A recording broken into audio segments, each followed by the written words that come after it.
Hey everybody, my name's Mike Montgomery, and in today's video, we're gonna be doing a completely DIY bedroom renovation. Like this on Modern Builds.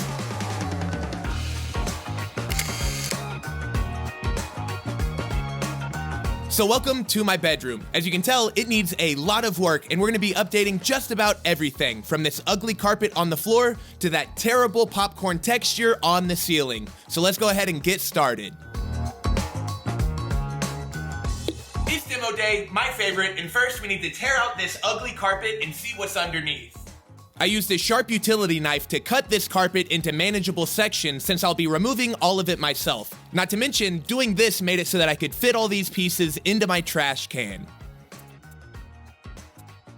Once the pieces of carpet were out, I started rolling up the carpet pad to expose the concrete underneath. I was really curious to see what this slab looked like underneath, and I was happy to see that it was in pretty good shape, although there was a lot of glue stuck to it.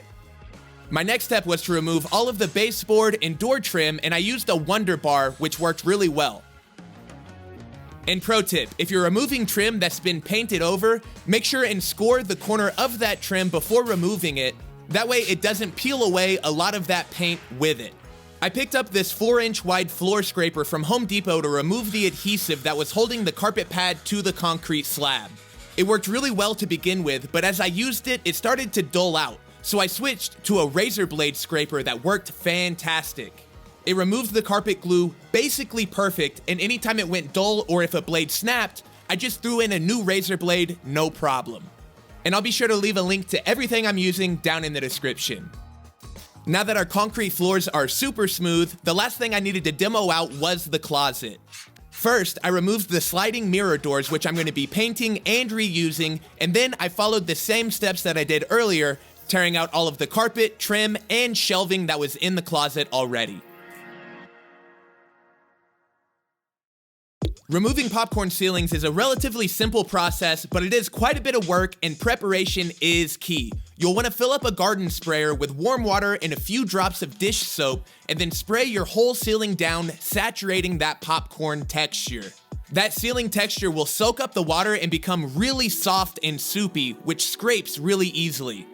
This allows the texture to be removed in sheets rather than creating a ton of dust like dry scraping would do.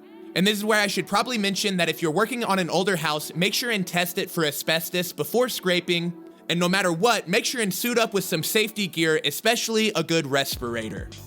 And this is the takedown knife we're going to be using. Doing my first scrape on the ceiling was so satisfying. It came off super clean in one large sheet. That's amazing! Oh, it's coming out so well! But I did realize that it was still a little bit dry, so in each section before I scraped it, I used my sprayer to saturate it one more time. You'll know if the popcorn texture is wet enough if it removes in sheets without oversaturating and damaging the drywall that's on the ceiling. This step was really fun, and I think the footage is oddly satisfying, so I'm gonna go ahead and stop talking and let the time lapse run. Enjoy.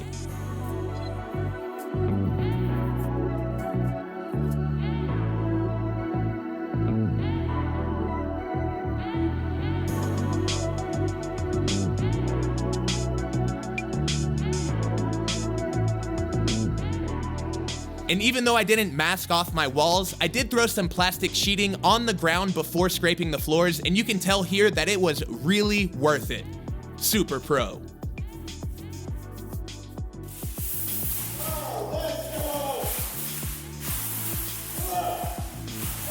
Success! The newly exposed drywall on the ceiling did have some imperfections, so I fixed those by throwing on some joint compound and sanding them smooth. And with that, we can move from working on the ceiling to working on the walls. I'm gonna be doing what's called a skim coat on all of my interior walls for this house. The general idea is to get a bunch of joint compound and then thin it down with water enough that it could be rolled on with a paint roller. Then you apply a thick coat of that joint compound onto the wall, flooding the surface and smoothing out the existing texture on the walls. I did this before once for the projection wall in my attic to home theater video, and I'm really excited to try out a whole room. On this first coat, I did make the mistake of using a standard 3/8 inch nap roller, which just couldn't pick up enough of the joint compound to apply a thick coat. So after knocking everything down and smoothing it out with my drywall knife, I mixed up a second coat, this time using an 1.25 inch nap roller, which was able to pick up a whole lot of this joint compound and build up a thick flood coat.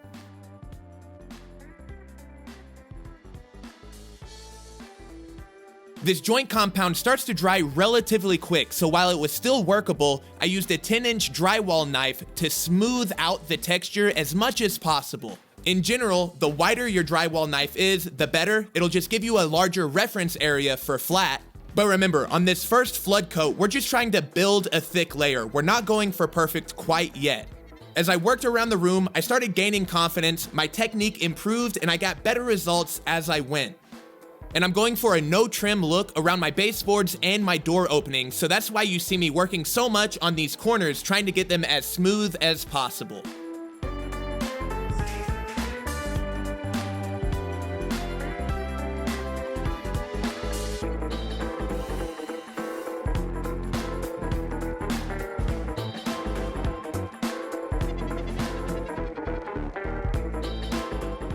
And once I let that joint compound dry overnight, I sanded everything with a pole sander and 120 grit paper. My goal here is just to sand back any of my high points. I don't want to go too aggressive digging into this layer that we just built up.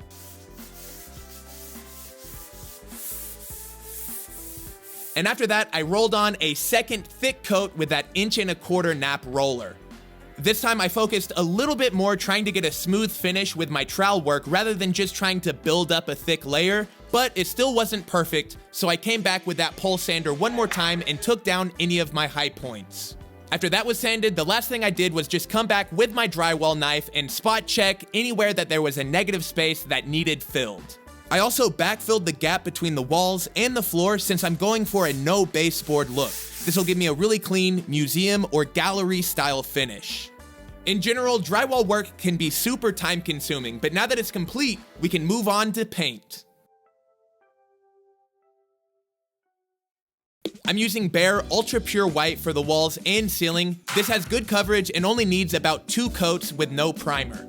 I used a classic 3/8 inch nap roller, which worked fantastic. I started with the ceilings and then worked my way around the room on the walls.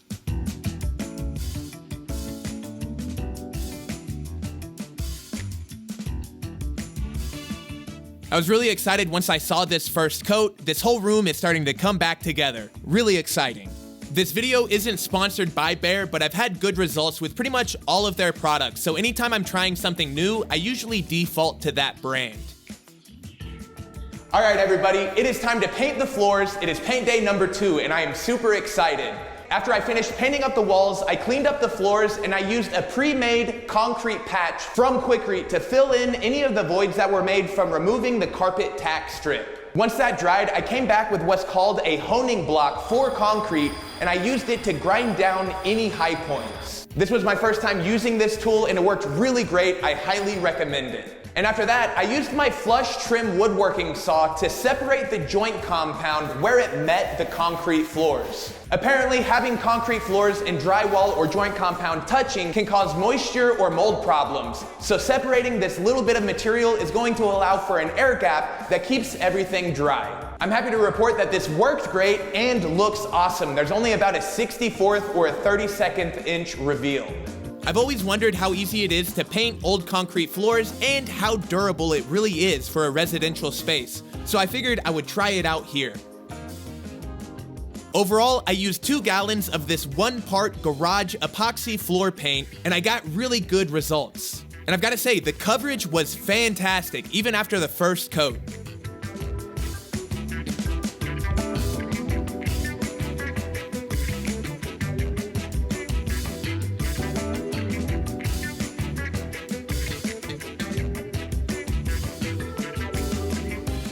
Let's check it out. This is after the first coat is done, and wow. That looks so good. The directions do recommend a second coat though, and they say to do it in a crosshatch pattern, and that's why you see me doing that here. Aside from scraping and cleaning up the concrete slab, I did not use any kind of degreasing or etching product, and I got a really good bond from this concrete. I also decided not to put any kind of sealer or clear coat on it. I'm just curious to see how this holds up over time, and I'll be sure to do an update with what I find out. And before people comment, yes, I know that there are some cracks in the foundation and I could have filled those up before painting, but I've got a plan for all of these cracks later on, so I left them.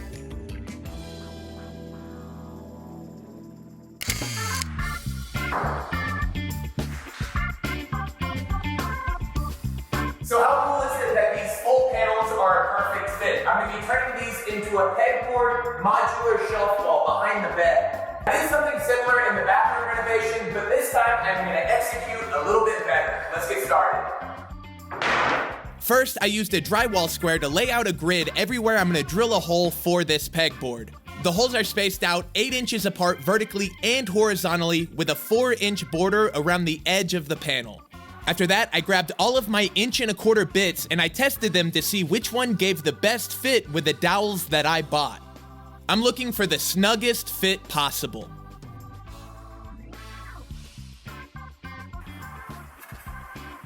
It's a little loose. This one's definitely tighter, but it wasn't as clean of a cut. Yeah, definitely a little more snug. Oh, and this one is the best yet. Yeah, I think the Forstner bit's the way to go. I was happy to see that the Forstner bit gave me the best fit because typically that gives the cleanest cut. I did my best to drill as straight as possible, and if I were doing this project again, I would have put something to back my panel. That way I wouldn't get as much blowout on the back side of the holes that I'm drilling. This process was a whole lot of work, but super worth it. All right, that's one down. 2 to go.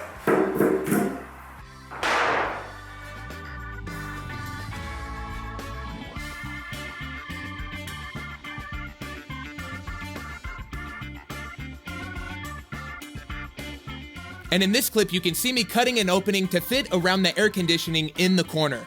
Then I did a quick test fit and made sure that everything was level to the earth and we could start getting after it. And then all we have to do is check and make sure if this edge is level. If it is, then we'll trim the opposite one that matches the wall to fit it. All right, now we'll check and see if it's level. Bam. Is that dead on? Dead on. It's going great. Okay, I just got to make a couple of trims and we'll keep moving. And next, I used my magnetic stud finder called a Stud Buddy to mark all of the locations of the 2x4 studs behind the drywall. I'm going to be creating a face frame of horizontal 2x material laid flat for these panels to mount onto.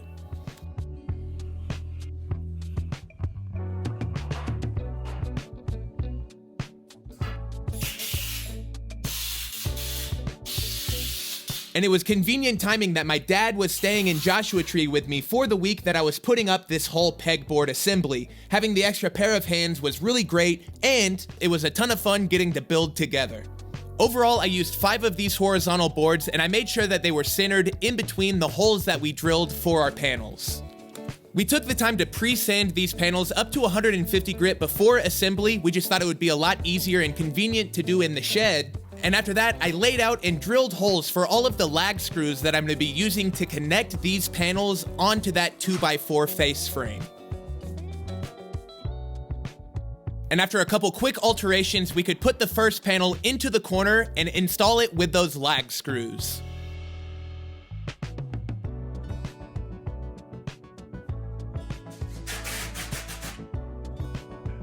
Alright, so we've got one down. We had to alter this one quite a bit, but the next 2 panels are going to be much closer to full sheets. Let's do it. Between each of my panels, I used these 1/8 inch spacers. That way I got a nice reveal between each of my sheets. This is the same thing that I did in my shed to workshop transformation. I thought it looked really cool there, so I wanted to repeat it inside the house. And as you can see, despite the fact that our plywood has amazing looking grain, it was warped quite a bit. But we worked from the bottom to the top, making sure to do one horizontal row at a time.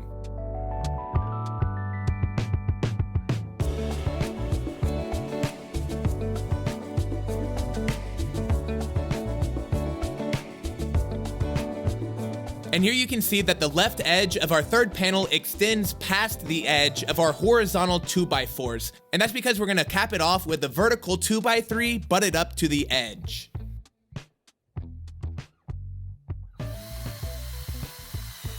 I used considerably longer lag screws on this run because I was connecting the plywood and the 2x3s through the drywall and into the 2x4 stud behind it. And I'm not trying to brag here, but I've got to say, this wall looks super cool. I broke down another sheet of that 3/4 inch radiata pine plywood into pieces that were the same width as nominal 1x6s and 1x8 boards. My original plan was to use solid select pine boards, but I went to Home Depot and they were all so twisted and warped, I decided to cut mine out of plywood. I cut a few different length shelves out of each width board, and then I cut my dowels so that they would be recessed 3/4 of an inch from the edge of my shelf. And the whole selling point of this pegboard wall is the modularity of it. You can configure the shelves in different ways, and it can be constantly changing to suit whatever you need. Not to mention, it looks super pro.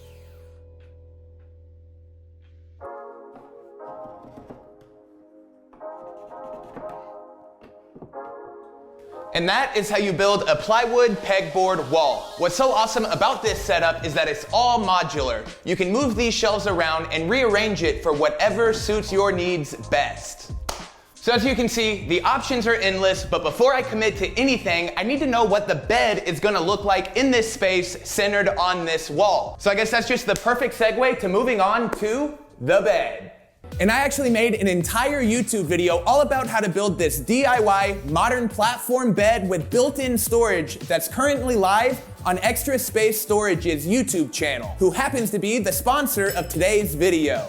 Links to that video and Extra Space Storage's blogs where you can find tons of DIY storage solutions will be down in the description. If you didn't know, Extra Space Storage is the second largest owner-operator of self-storage facilities in the US. In fact, they are the largest self-storage management company in America. Extra Space Storage has over 1,900 safe, secure storage facilities across the country that include RV, boat, and business storage. In total, Extra Space Storage has approximately 1.4 million self-storage units for a grand total of about 149 million square feet of rentable storage space. Wow. So whether you're moving out or moving in, or just need a little bit of extra space, make sure and check out Extra Space Storage. Links for everything will be down in the description. Now let's get back to the build.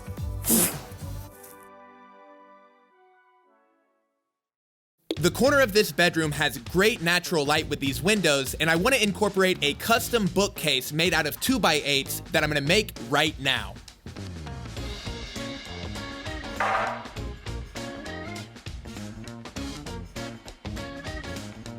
I used my circular saw and a 12-inch speed square to cut all of my boards to length, and then anywhere that I had boards intersecting in my bookshelf, I cut half-lap joints. These are a really useful utility joint that all DIYers should be comfortable making, or at least trying. Essentially what we're doing is creating an interlocking joint by removing half of the material from each of the intersecting boards. That way they fit together just like Lincoln logs. I cut the edges of each of my joints straight with a circular saw and speed square, and then removed all of that material by cutting it out with the jigsaw. Just like with all DIY, this doesn't have to be perfect, but you want this to be as snug as possible. It's convenient to have a scrap board around to test your fit as you're working, that way you don't cut away too much material. And pro tip, anytime you're laying out joints for pieces of wood that you've already cut, it's convenient to use those actual pieces you'll be using to lay out your marks rather than just measuring with a tape measure. That way, if there's any small inconsistencies or imperfections in your cuts, your joints are custom built for your boards rather than being slightly off relying on measurements. Having a couple files is a great way to square up all of the corners of your joint, especially since jigsaws have a hard time keeping the blade perfectly at 90 degrees. I used a whole lot of clamps to try and get this bookcase as square and locked in as possible before I started driving in screws. This is a really large assembly for one person to do, not to mention all of these boards had a little bit of warp and twist that I was using clamps to work and force out. And as I worked, I just focused on one joint at a time, making sure each time it was really square and everything gradually came together and locked in nicely.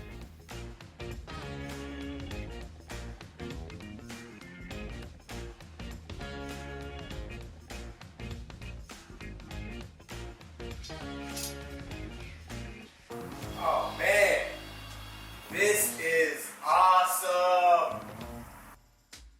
The second bookcase was a repeat of the same steps with different dimensions. The only big difference is that I used these 2x4 spacer blocks between all of my shelves where it's going to meet the other bookcase. I installed these pieces temporarily by toe-nailing them with my brad nailer. After that, my buddy Brett McAfee from the channel Skull and Spade came by and we moved these bookcases into the bedroom, and we barely were able to fit these through the doorways. Yeah! Woo-hoo!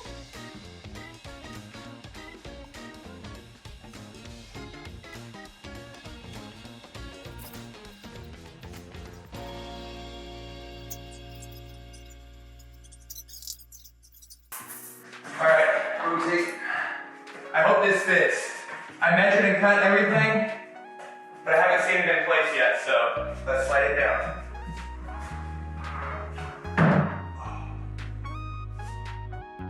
I did mismeasure. That's why I didn't use any glue. I just screwed everything together. I'll worry about that window reveal later on. We went ahead and put the second bookcase in place, and then I started installing everything by using pocket screws to drill the bookcase into the 2x4 studs behind the drywall.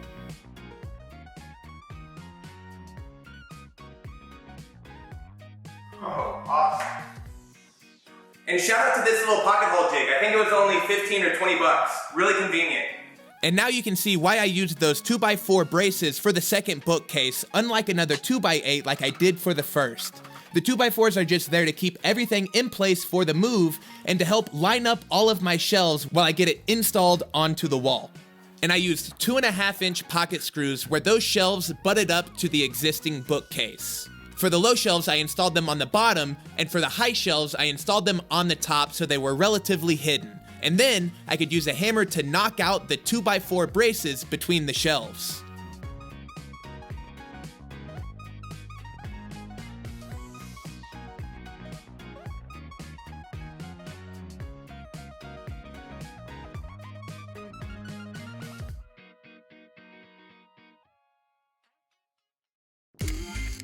And after this much work, I figured it would be really silly to go and buy a closet rod, so I decided to go over to Maker Ranch and see what kind of material was available, and I found this 3/4-inch rebar that's got awesome texture and should work perfect. I used my angle grinder with an abrasive cutting wheel to create a miter joint, essentially in this piece of rebar that I could fold back into a 90-degree corner.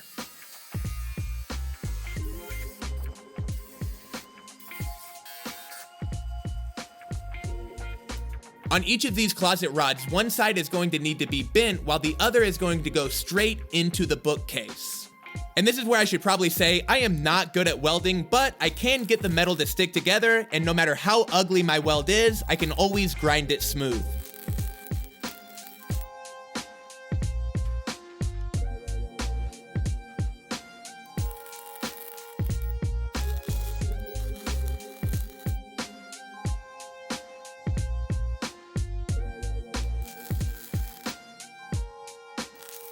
I welded a mounting plate onto the side of the closet rod with a bend, and then I drilled a 3/4-inch hole into the side of the bookcase so that the closet rod can slide right into it.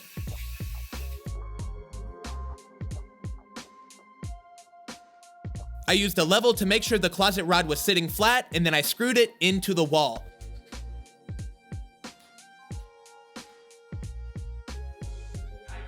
That's sturdy. In a few of these places, I got really lucky and I was able to screw right into some of the studs, and anywhere that I didn't, I used 50-pound rated drywall anchors.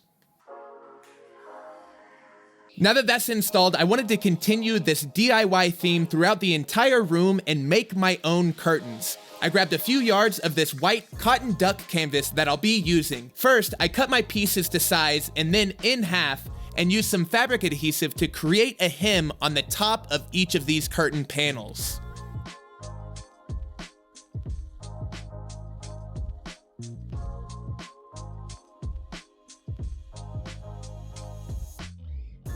I made the mistake of clamping the canvas with some spring clamps and wood, and some of that wood actually got glued to the fabric, so just glue it and leave it.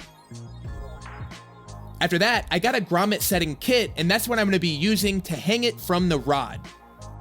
I had never installed grommets before this, and I found out that it was really easy to do. All you have to do is punch a hole into your fabric and then insert one side of the grommet through that hole. Then place your second part of the grommet down and use a hammer to tap it into the die. After a few hits, everything squishes and grabs, and it's a really cool mechanical fastener for fabric. I can see how this would be super useful across all kinds of DIY projects, so I'm really glad that I tried this and I've now got it in my tool chest. And I just used these simple shower curtain hooks to hang it.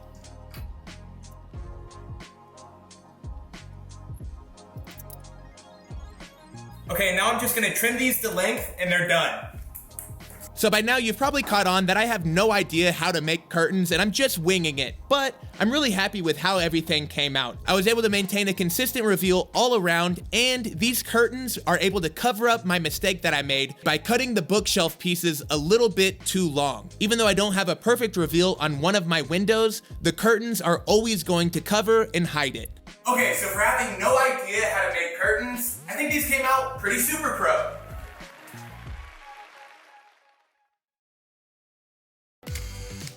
So I'm not sure when you're watching this video, but currently lumber prices are as high as they have ever been. So it got me really curious to experiment with how to do a skim coat on these doors to fill in that ugly routed inlay that really makes them look outdated. I tried something similar on the doors for the bathroom vanity, but I used spackle and I got iffy results, and I think I'm gonna do better the second time around. I started by sanding my doors with 80 grit to get a good bond, and then I did a flood coat of watered down joint compound just like I did earlier in the video on my walls. Just like before, I'm not trying to make this first coat perfectly smooth. More than anything, I want to build up as thick of a layer as possible.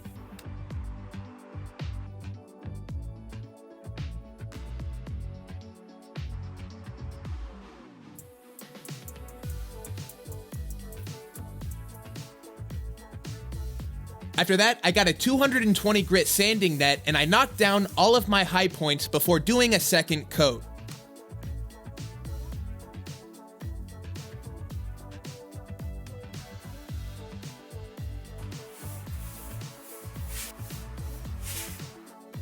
I applied a second coat following the exact same steps, making sure to sand down any high points, and then for my third coat, I just applied it with my drywall knife. I wasn't really building up any layers, I just wanted to fill in any voids. So I sanded everything one more time with 220 grit, and then I applied a coat of this soft yellow paint. I absolutely love the color. It's almost like you took school bus yellow and then made it 2 shades more pastel. It's bright and happy, but still soft and appropriate for a bedroom. I applied a couple of coats with a foam roller to the doors, and then I also painted all of the face frame on the wall.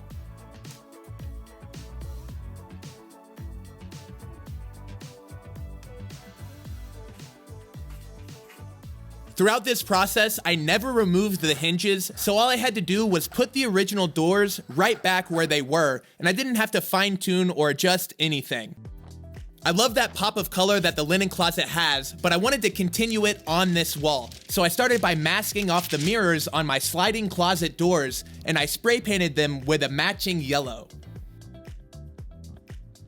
Whenever you're spray painting, it's always best to do multiple light coats rather than few thick coats. This will help the masking tape remove more cleanly and prevent drips and runs.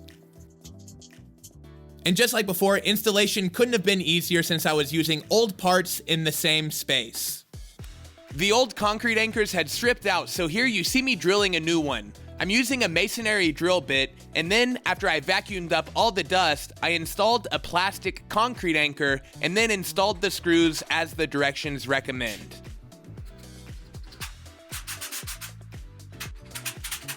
Lately, I've really been trying to add a pop of color to things as much as I can. If you remember in the bathroom, I actually painted the shower door hardware, and that's held up really well. That looks so awesome.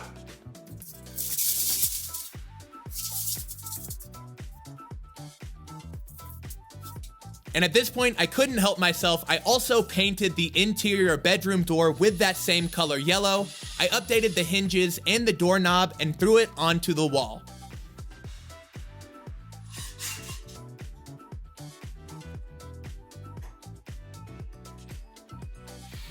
It's it! And matches. Oh man, this is exciting. Now, before we reveal this bedroom, let's go back to the before. That way you can be reminded of just how ugly this space was. The carpet was dingy, the walls were puke colored, and there was ugly popcorn ceilings that had to go. And now, let's check out these afters.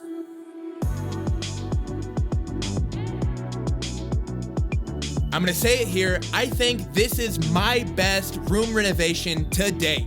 I am so hyped with how this project came out, and everything was DIY. The whole space is bright and modern. I love the combination of colors between the white walls and the gray concrete floors, mixed in with all of the wood tones from the bookshelf and the pegboard wall, and I've gotta say, that pop of yellow is the cherry on top.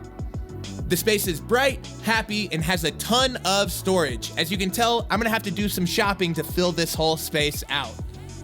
I've got things staged up a little bit, but I'm excited to see how this room transforms over time, especially with the modular pegboard and this giant bookcase. Not to mention, I'm gonna keep building projects for this space, and I've got an entire closet organization video coming soon. And that's it. Thank you guys so much for watching. I really hope you all enjoyed this video. If you did, the nicest thing you can do is leave a like or a comment or both down below. Don't forget to hit that subscribe button and the notification bell. That way you stay updated every time I post new YouTube videos. And if you want to keep up with me in between uploads, you can follow me at Modern Builds on Instagram. If you take on a renovation or a project inspired by anything in this video, I'd love to see what you make. So make sure and tag me. I still have to fix the window behind you, build out the closet, and I've got a couple of fun projects to help fill out this space. So until next time, this has been Modern Builds, and we will see you next time. Bye, everybody.